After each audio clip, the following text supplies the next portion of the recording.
Hello everyone, আসসালামু আলাইকুম। আশা করি যে যেখানে বসে ভিডিওটি দেখছেন সবাই ভালো আছেন, সুস্থ আছেন। নতুন আরও একটি রেসিপি নিয়ে হাজির হয়ে গেলাম। আজ আমি আপনাদের সাথে শেয়ার করছি সরপুঁটি মাছ ভুনা রেসিপি। অনেকেরই কিন্তু এই মাছটা পছন্দ না, শুধুমাত্র কাটার জন্য। তো আমারও কিন্তু একটা সময় এই মাছটা খেতে একদমই ভালো লাগতো না এই কাটার জন্য। তো আজকে আমি যেভাবে রান্না করছি, মাছে যতই কাটা থাকুক আপনাদের এই রেসিপিটা অবশ্যই ভালো লাগবে। আর এই প্রসেসিং করে রান্না করবেন তাহলে কিন্তু মাছে কাটা থাকলেও আপনার খেতে আর খারাপ লাগবে না। আশা করব পুরো ভিডিও জুড়ে সাথেই থাকবেন। চলুন মূল রেসিপিতে চলে যাই। প্রথমেই দেখিয়ে দিচ্ছি, এটা হচ্ছে আমার পুকুরের মাছ আর মাছগুলো তাজা। আমি আপনাদেরকে ছোট মাছগুলো দেখাচ্ছি। আমি আজকে যে রান্না করব সেটা কিন্তু এর থেকে আরও বড় সাইজের মাছ। তো এখন হচ্ছে মাছগুলোকে ভালো করে কেটে নিব, তারপর লবণ লেবু দিয়ে ধুয়ে নিব। মাছগুলোকে আমি কেটে ধুয়ে পরিষ্কার করে নিয়ে এসেছি। তারপর দেখতে পাচ্ছেন আমি একটু ঘন ঘন করে কেটে নিয়েছি।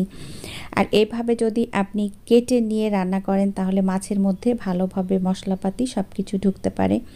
প্রথমে দিয়ে দিয়েছি হলুদের গুঁড়া 1/2 চা চামচ, তারপরে দিয়ে দিলাম স্বাদমতো লবণ, আর এখন দিয়ে দিচ্ছি এই 1 চা চামচের একটু কম পরিমাণে শুকনা মরিচের গুঁড়া। এখন সব কিছু দিয়ে ভালোভাবে মাছটাকে মাখিয়ে নিব। আর একটা জিনিস নিশ্চয়ই খেয়াল করেছেন, আমি যে মাছটাকে কেটে নিয়েছি এটা কিন্তু একেবারে ডিপ করে নেইনি। আমি ঘন ঘন কেটেছি, বাট একেবারে ডিপ করিনি, কারণ হচ্ছে মাছটা যখন ভাজি করব তখন কিন্তু এটা একদম বেশি ফাঁকা হয়ে যাবে আর কি। এজন্য ডিপ করে কাটা যাবে না। তো মাখানো হয়ে গিয়েছে, এখন রান্নায় চলে যাচ্ছি। এই পর্যায়ে চলে আসলাম মাছটাকে ভাজি করার জন্য। তো একটু বেশি পরিমাণে তেল দিয়ে তেলটাকে গরম করে নিয়েছি, তারপর আমি মাছটা দিয়ে দিলাম। আর তেলটা আপনাকে ভালো করে গরম করে নিতে হবে এবং একটু বেশি পরিমাণে তেল দিয়ে মাছটাকে ভেজে নিতে হবে। তো এখানে আমি সবার জন্য টিপস দিয়ে দিচ্ছি। আপনারা যদি কম তেলে মাছটা ভাজি করেন তাহলে যেটা হবে, মাছটা কিন্তু খড়খড়া হয়ে যাবে, মাছের মধ্যে জুসিনেস বজায় থাকবে না। তাই আপনারা যখনই মাছটা ভাজি করবেন একটু বেশি তেল দিয়েই মাছটাকে ভাজি করার চেষ্টা করবেন। তো দেখতে পাচ্ছেন এক পাশ হয়ে গিয়েছে, আমি উল্টে দিয়েছি। আর আমি হচ্ছে লবণ হলুদ মাখিয়ে নিয়েছি, বাট এক্সট্রা যে লবণ হলুদ একটু থেকে যায় সেটা কিন্তু আমি দেইনি, ওটা আমি পরে ব্যবহার করব। তো এই পর্যায়ে মাছটাকে ভালো করে একটু ডিপ ভাজি করতে হবে। ভাজি করে তুলে নিয়ে রান্নায় চলে এসেছি। যে তেলটা অবশিষ্ট ছিল সেই তেলটা দিয়েই আমি রান্নাটা করব। তো কড়াইতে তেলটা দিয়ে দিয়েছি, তারপর এখন দিয়ে দিলাম হচ্ছে একটা বড় সাইজের পেঁয়াজ কুচি।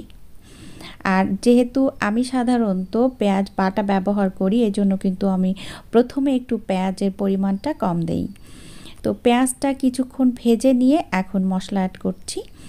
এই পর্যায়ে দিয়ে দিচ্ছি 1 চা চামচ পরিমাণ হচ্ছে পেঁয়াজ বাটা। এই 1/2 চা চামচের একটু বেশি পরিমাণ হচ্ছে রসুন বাটা, 1/2 চা চামচ আদা বাটা, আর 1/2 চা চামচের একটু বেশি পরিমাণ হচ্ছে জিরা বাটা। এখন দিয়ে দিচ্ছি এই 1 চা চামচ পরিমাণ শুকনা মরিচ বাটা। আর ঝালটা আপনাদের স্বাদ অনুযায়ী ব্যবহার করবেন। এখন হচ্ছে মশলাটাকে আমি ভালো করে কষিয়ে নিচ্ছি কিছু সময়। একটু কষিয়ে নিয়ে আমি মশলা কষানোর জন্য পানি দিয়ে দিচ্ছি। এই পর্যায়ে যেই আমার পানিটা দেওয়া হয়ে গিয়েছে তখন দিয়ে দিয়েছি 1/2 চা চামচ পরিমাণ হলুদের গুঁড়া, আর এখন দিয়ে দিচ্ছি স্বাদমতো লবণ। এখন হচ্ছে মোটামুটি আমি মশলাটাকে ভালো করে কষিয়ে নিব।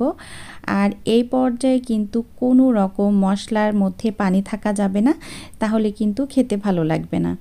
দেখতে পাচ্ছেন আমার মশলাটা কিন্তু সুন্দরভাবে কষানো হয়ে গিয়েছে। যখন এমনভাবে কষানো হয়ে যাবে তখন হচ্ছে ঝোলের জন্য পানি ব্যবহার করতে হবে। এর আগে কিন্তু কোনো মতেই পানি ব্যবহার করা যাবে না। এই যে দেখতে পাচ্ছেন তেল উঠে এসেছে, তারপরেও আমি আরও কিছু সময় একটু কষিয়ে নিলাম। এখন আমি ঝোলের জন্য পানি ব্যবহার করছি। যেহেতু আজকে আমি মাছটা ভুনা করছি তাই আসলে বেশি পানি ব্যবহার করছি না। এখানে আমি এতটুকু পরিমাণ পানি দিয়েছি। এখন হচ্ছে পানিতে বলক আসা পর্যন্ত অপেক্ষা করছি। তো দেখতে পাচ্ছেন পানিতে বলক উঠে গিয়েছে, সেই পর্যায়ে আমি হচ্ছে মাছগুলো দিয়ে দিচ্ছি। আর মাছগুলো দিয়ে কিন্তু একটু সাবধানতা অবলম্বন করতে হবে। পুঁটি মাছ কিন্তু একেবারেই নরম মাছ, তো এটা খেয়াল রাখতে হবে। যদিও আমি কড়া করে ভেজে নিয়েছি, তারপরও আসলে একটু আলতোভাবে এই কাজটা করতে হবে। আমি মাছগুলোকে দিয়ে একটু উল্টে দিয়েছিলাম যাতে করে দুই পাশই সুন্দরভাবে সিদ্ধ হতে পারে। এই পর্যায়ে একটু নাড়াচাড়া করে আমি মাছের মধ্যে দিয়ে দিলাম টমেটো। আর যেহেতু শীতকাল চলছে তাই এখন তো আমার মনে হয় সবার বাসায় টমেটো থাকে, অবশ্যই টমেটো দেওয়ার চেষ্টা করবেন। তো আমি একটু এখানে একটার বেশি পরিমাণ দুইটার মতো টমেটো দিয়ে দিয়েছি, দিয়ে একটু মিশিয়ে নিয়ে উল্টে পাল্টে দিয়েছি কিন্তু। তারপরে দিয়ে দিয়েছি হচ্ছে ভাজা জিরার গুঁড়া। ভাজা জিরার গুঁড়া দিয়ে আমি একটু কড়াইটা ধরে একটু ঝাঁকি দিয়েছি যাতে করে ঝোল টোল সুন্দরভাবে মাছের উপর উঠে যায়। তারপরে কিন্তু আমি এই যে উল্টে দিচ্ছি। এখনও আমি কিন্তু একটু আস্তে আস্তে কাজটা করছি, যদিও আমি একটু ফাস্ট করে দিয়েছি, তো আমি কিন্তু আস্তেই উঠাচ্ছি আর কি। যাই হোক, তো এরই মধ্যে কিন্তু মাছটা রান্না হয়ে গিয়েছে। লাস্ট পর্যায়ে আমি হচ্ছে এখানে একটু ধনিয়া পাতা কুচি ব্যবহার করছি।